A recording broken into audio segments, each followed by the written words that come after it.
வணக்கம். அஸ்ட்ரோவேலின் நல்ல நேரம் நிகழ்ச்சியின் சார்பாக அத்துணை சப்ஸ்கிரைபர்களையும் எல்லா அன்பு உள்ளங்களையும் எனது நண்பர்களையும் வருக வருக என வரவேற்பதில் பெருமகிழ்ச்சி கொள்கிறேன். வக்ரதுண்ட மகாகாய சூரிய கோடி சமப்பிரபக அவிக்னம் குருமே தேவ சர்வகாரியேஷு சர்வதா. தென்னாட்டுடைய சிவனே போற்றி, என் நாட்டவர்க்கும் இறைவா போற்றி. நண்பர்களே, இந்த புத்தம் புதிய காணொலியில் உங்கள் அத்துணை பேரையும் வரவேற்பதில் மிக்க மகிழ்ச்சி கொள்கிறேன். இன்றைக்கு சிறப்பான ஒரு விஷயத்தை பத்தி பேச போறோம். அதாவது இன்றைக்கு நாம் பேச போகின்ற ராசி சிம்மம். சிம்ம ராசி. இந்த சிம்ம ராசியில பாத்தீங்கன்னு சொன்னா மகம், பூரம், உத்திரம் 3 நட்சத்திரங்கள் இருக்கு. சிம்மராசி என்பவர்களுடைய வாழ்க்கையில தற்சமயம் பெரிய அளவிலான பிரச்சனைகளை சந்திச்சுட்டு தான் இருக்காங்க. இப்போ வாக்கிய பஞ்சாங்கப்படி வேற அஷ்டம சனி வரப்போகுது. இப்ப எந்த யூடியூப் சேனல் எடுத்தாலும் சரி, எந்த டிவி சேனல் எடுத்தாலும் சரி, எல்லாத்துலயுமே யாரை பத்தி பேச்சு அப்படின்னா சிம்மத்தை பத்தி தான். சிம்ம ராசிக்கு அஷ்டம சனியில இந்த பிரச்சனை வரும், பாதிப்புகள் வரும், இப்படி சொல்லாதவர்கள் இருக்க முடியாது. இந்த காலகட்டத்துல, அதாவது ஒரு சேலஞ்சிங்கான பீரியட், டஃப்பான சிச்சுவேஷன்ல இந்த காலகட்டத்துல சிம்ம ராசிக்காரர்களுக்கு ராகுவினால் வரக்கூடிய தொந்தரவுகள் என்ன? அப்படி சிம்மராசிக்காரர்களுக்கு ராகு சம்பந்தப்பட்ட தோஷங்கள், பிரச்சனைகள் இருக்கு. ராகுவினால் தொந்தரவுகள் வரும். ஏன்னா தற்சமயம் சிம்மத்திற்கு 7ஆம் இடம் என்று சொல்லக்கூடிய கும்பத்தில் கண்டகஸ்தானத்தில் ராகு சஞ்சரித்து வருகிறார். அதே மாதிரி சமசப்தம தன்னுடைய 7ஆம் பார்வையால சிம்ம ராசியை பார்த்து கொண்டிருக்கிறார். இந்த நிலைமையில சிம்ம ராசிக்கு கண்டிப்பா ராகுவினால் பிரச்சனைகள் வருவதற்கான வாய்ப்புகள் 99% உண்டு. அப்போ அந்த மாதிரி ராகுவால பிரச்சனைகள் நடந்துட்டு இருக்கு, சனியினாலேயும் பிரச்சனைகள் நடந்துட்டு இருக்கு. இப்ப சிம்மராசிக்கு சனியை விட ராகுவுடைய தாக்குதல்கள் கொஞ்சம் அதிகமாவே இருக்கும். அப்பேற்பட்ட இந்த நிலைமையில இந்த நேரத்துல சிம்மராசிக்காரர்களுக்கு பிரத்யேகமாக ராகுவினால் வரக்கூடிய பிரச்சனைகள் அப்படி வந்தால் எதை செய்தால், என்ன செஞ்சால் அந்த ராகுவை சமாளிக்க முடியும்? தற்சமயம் வாழ்க்கையில நம்ம சந்திக்கக்கூடிய பல தொந்தரவுகள், மன சஞ்சலங்கள், மனக்கசப்புகள், நம்ம ஃபேஸ் பண்ண இழப்புகள், ராகுவினால் என்னென்ன வரும்? சட்ட சிக்கல்கள் வரும், உடல்ல பிரச்சனைகள் வரும், ஆரோக்கியத்துல மிகப்பெரிய பிரச்சனை வரும், மனசு ஒரு இடத்துல ஸ்திரமா இருக்காது, அப்படியே ஒரு ஸ்டெபிலிட்டி இல்லாம அன்ஸ்டேபிளா சுத்திக்கிட்டே இருக்கும். ஒரு முடிவு எடுக்க முடியாம, டிசிஷன் எடுக்க முடியாம ஒரு தவிப்பு இருக்கும். எந்த காரியத்தை எடுத்தாலும் உண்மை ஒண்ணு, ஆனா நம்ம அதை பத்தி யோசிக்க மாட்டோம். அது தவறான ஆஸ்பெக்ட், அதை பத்தி ராகு யோசிக்க வைப்பார். இப்படி தவறான பாதைகள் சில பேர் தன்னுடைய வாழ்க்கையில சிம்ம ராசியில பிறந்தவர்கள் இந்த காலகட்டத்துல கடந்த ஒரு 2 வருஷத்துக்குள்ளார தவறான பழக்க வழக்கங்கள், புகைப்பிடிப்பது, குடிப்பது போன்ற பழக்க வழக்கங்களை தொடங்கி இருப்பாங்க. சில சிம்மராசி நேயர்கள் கடந்த 2 வருஷத்துல ராகுவுடைய பார்வையினால தவறான பழக்க வழக்கங்கள், புகைப்பிடிப்பது, குடிப்பது போன்ற பழக்கங்களை தொடங்கி இருப்பாங்க, செய்யவும் ஆரம்பிச்சிருப்பாங்க கண்டினியூஸா, கன்சிஸ்டன்டா. இந்த மாதிரி காலகட்டங்கள்ல ராகு சாதாரண கிரகம் இல்லை. கேதுவும் ராகுவும் 9 கிரகங்கள்ல மிக ஸ்ட்ராங்கான, மிக அக்ரசிவான பிளானட்ஸ். இவங்க மறைந்திருந்து தாக்கக்கூடியவர்கள். எப்பேற்பட்ட ஜோதிட வல்லுநர்களுக்கும் கூட ராகுவை கேதுவையும் பிறப்பு ஜாதகத்துல கொஞ்சம் துல்லியமாக கணிப்பது என்பது கொஞ்சம் கடினமான வேலை.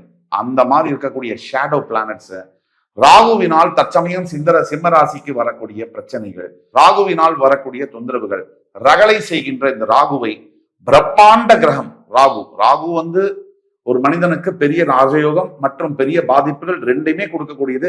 9 கிரகங்கள்ல ராகு தான். சோ ராகுவை எப்படி சமாளிப்பது? ராகுவினால் வரக்கூடிய தொந்தரவுகளை எப்படி கையாளுவது? அவரை எப்படி சமாளிப்பது? எதை செய்தால் ராகுவின் தொந்தரவுகள் மாறும்? ராகுவினுடைய தாக்கத்தில் இருந்து தப்பிக்க முடியும்? சனியுடைய தாக்கம் அதுக்கு அடுத்தபடி, ராகுவுடைய தாக்கம் சனியை விட பல மடங்கு வீரியமுடையது அப்படிங்கிறது தான் உண்மை. முதல்ல உங்களுடைய பிறப்பு ஜாதகத்துல, அதாவது நீங்க சிம்ம ராசி, உங்கள் பிறப்பு ஜாதகத்துல லா அப்படின்னு போட்டிருக்கோம், லக்னம், அந்த இடத்துல ராகு இருந்தால் தீர்வு என்னன்னா, உங்களுக்கு ராகுவினால வரக்கூடிய பிரச்சனைகளுக்கான தீர்வு, ஒவ்வொரு அமாவாசைக்கும் உங்களுடைய முதியவர்களுக்கு, மூதாதையர்களுக்கு நீங்க திதி கொடுக்கணும். கண்டிப்பாக அன்னம், அதாவது சாப்பாடு போன்ற விஷயங்கள், பறவைகளுக்கு, காக்கைகளுக்கு உணவளிப்பது. ஏன் ஒரு ஒரு நாய் அதாவது பைரவர் அவரை வந்து தத்தெடுப்பது, வீட்டில் வளர்ப்பது, இதுதான் உங்களுக்கு மிகச்சிறந்த ஒரு விடிவு காலத்தை கொடுக்கும். ஒவ்வொரு அமாவாசை தோறும் உங்களுடைய மூதாதையர்களுக்கு தண்ணீர், அதே மாதிரி சாப்பாடு கொடுத்து வழங்குவது, அவர் வயசுல இருக்கக்கூடிய, அவர் இறந்து போகும்போது எந்த வயசுல இருந்தாங்களோ ஆணோ பெண்ணோ அவர்களுக்கு அதே வயதில் இருக்கக்கூடியவர்களுக்கு உணவு நீர் கொடுத்து வழங்குவது, அதே மாதிரி காக்கைகளுக்கு உணவளிப்பது எல்லாம் சொன்னோம். அதே மாதிரி முக்கியமானது கால பைரவர்களை தத்தெடுப்பதை பத்தியும் சொன்னோம். இது உங்க சிம்மராசி உங்க ஜாதகத்துல லக்னம் லான்னு போட்டிருக்கிற எந்த லக்னமா இருந்தாலும் அந்த லக்னத்துல ராகு இருந்தால் நீங்க இந்த விஷயத்தை செஞ்சா ராகுவுடைய அருள் உங்களுக்கு கிடைக்கும். ராகுவுடைய பிரம்மாண்ட தாக்குதல்ல இருந்து நீங்க தப்பிப்பீங்க. அவருடைய அனுகிரகம் அதை வந்து நீங்க பெறுவீர்கள். அதே மாதிரி உங்களுடைய பிறப்பு ஜாதகத்துல சிம்மராசினியர்களுக்கு லக்னம் லான் இருக்கு இல்லையா, அதோட 2ஆம் இடத்தில் ராகு இருந்தால் நிறைய குடை தானம் செய்ய வேண்டும். டொனேட் அம்பர்லாஸ், நிறைய குடைகளை நீங்கள் ஏழைகளுக்கும் அந்தணர்களுக்கும் தானம் செய்ய வேண்டும். அப்படி செய்யும் பொழுது நிறைய வகையான விஷயங்கள் உங்களுக்கு நன்மையில வந்து சேரும். உங்க லக்னத்தோட 3ஆம் இடத்தில் ராகு இருந்தால் நீட்டா கிளீனா ஆடை அணிவதும், காலணிகள் ஷூஸ் எல்லாம் வந்து நீட்டா போட்டுக்கிறதும், இந்த மாதிரி இருந்தால் உங்களுடைய ராகுவுடைய தாக்குதல் வந்து முற்றிலுமாக அகலும். அதே மாதிரி சிம்மராசினியர்களுக்கு தற்சமயம் கண்டகஸ்தானத்தில் இருக்கக்கூடிய ராகுவினுடைய தாக்கம் என்பது, சந்திரன் எங்க இருக்கோ அதான் ராசி. சந்திரன் இஸ் ஈக்குவல் டு மைண்ட். அந்த மைண்டை ராகு பார்க்கும் போது மேனிப்புலேட் பண்ணுவார், அந்த மைண்ட்ல வந்து சஞ்சலத்தை ஏற்படுத்துவார். இப்போ உங்க பிறப்பு ஜாதகத்துல லக்னத்தோட 4ஆம் இடத்துல ராகு இருக்கார் அப்படின்னா நீங்க வந்து இனிப்புகளை பைரவர் கோவிலுக்கு சென்று தானம் செய்ய வேண்டும்.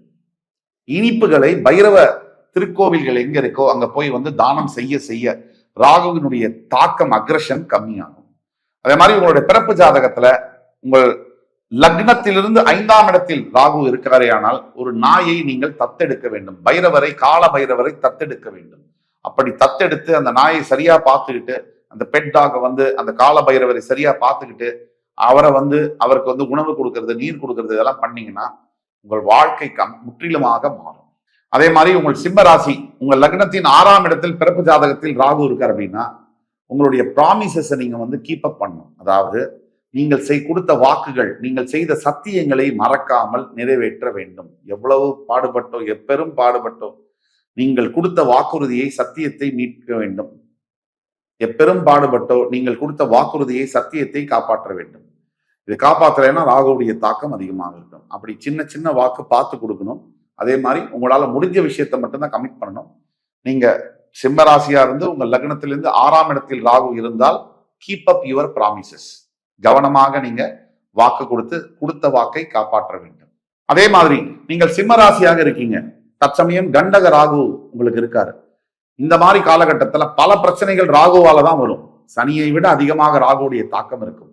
நீங்க சிம்மராசியா இருந்து உங்க லக்னத்திலிருந்து 7ஆம் இடத்தில் உங்க பிறப்பு ஜாதகத்தில் ராகு இருந்தால் நீங்க சமுதாயத்தில் உடல் நல குறைபாடுகள், ஸ்பெஷலி ஏபிள்டு பீப்புள் இருப்பாங்க, அந்த மாதிரி இருக்கக்கூடியவர்களுக்கு அல்லது சமுதாயத்தால் புறக்கணிக்கப்பட்டவர்களுக்கு, கஷ்டப்படுங்கிறவர்களுக்கு, அதே மாதிரி தானம் கேட்பவர்களுக்கு, இந்த மாதிரி மக்களுக்கு பார்த்து பார்த்து உதவ வேண்டும். அதே உடல் நல பிரச்சனைகள், நோயால் பாதிக்கப்பட்டவர்கள், சமுதாயத்தால் புறந்தள்ளப்பட்ட மக்கள்கள், கீழ்நிலையில் அதாவது பினான்சியலி ஒரு பிரச்சனையில் இருக்கக்கூடிய அவர்களுக்கு தேர்ந்தெடுத்து அவர்களுக்கு இப்போ வந்து ஒருத்தருக்கு வந்து ஒரு தொழுநோய் இருக்கு, இல்லை வந்து வேற ஏதோ உடல் குறைபாடுகள் இருக்கு, ஸ்பெஷலி ஏபிலிட்டி இருக்கு, அந்த மாதிரி இருக்கக்கூடிய குழந்தைகள், பெரியவர்களுக்கு நீங்க வந்து உணவும் ஆடைகளும் தானம் செய்து பழக வேண்டும்.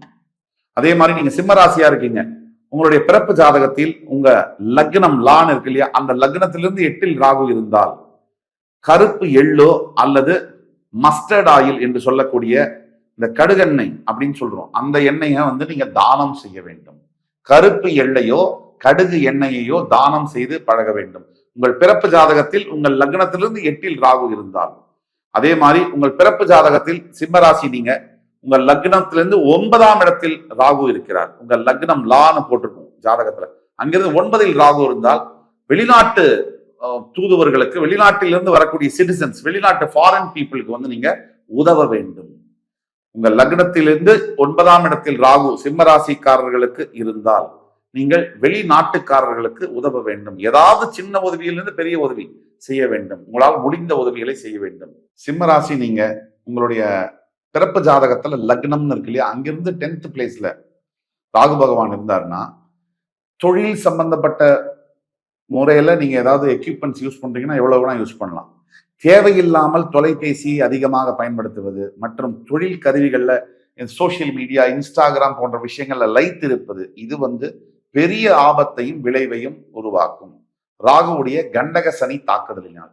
இப்ப சிம்மராசிக்கு 7ஆம் இடத்துல அவர் இருக்கிறதுனால, அதே மாதிரி ராகுக்கு இந்த இந்த இந்த தொலைபேசி சோசியல் மீடியாவில் இருக்கிறீங்கன்னா விக்டிமைஸ் ஆகக்கூடிய வாய்ப்புகள் ஆகும். அதனால பாதிப்புகள் வரக்கூடியதுனால அதை பண்ணாம இருந்தால் ராகுவுடைய ஆசீர்வாதம், இந்த தோஷம் அப்படிங்கிறது போய் யோகமா அது மாறும்.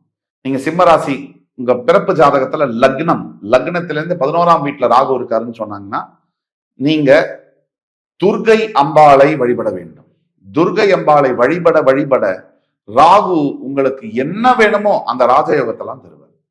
ராகு தருகின்ற ராஜயோகம் என்பது, நீங்க ஒரு சிவாஜிராவ் கைக்வாடை சூப்பர் ஸ்டார் ஆக்கினது ராகு கொடுத்த ராஜயோகம்.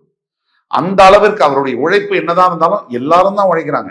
எந்த மாநிலத்துல வெள்ளையா எல்லா விதமான திறமையும் இருக்கக்கூடிய கமலஹாசன் மாதிரி ஒரு கலை பொக்கிஷம் இருக்கக்கூடிய மாநிலத்துல ஒருத்தர் கருப்பா பெரிய அளவுக்கு நடிப்பெல்லாம் இல்லாம கூட 45-50 வருஷமா நம்பர் 1 ஸ்பாட்ல இருக்காருன்னு சொன்னா, இது கிரகத்துடைய அனுகிரகம் இல்லாம, கிரகத்துடைய தாக்கம் இல்லாம, பாதிப்பு இல்லாம வேற என்னவா இருக்க முடியும்?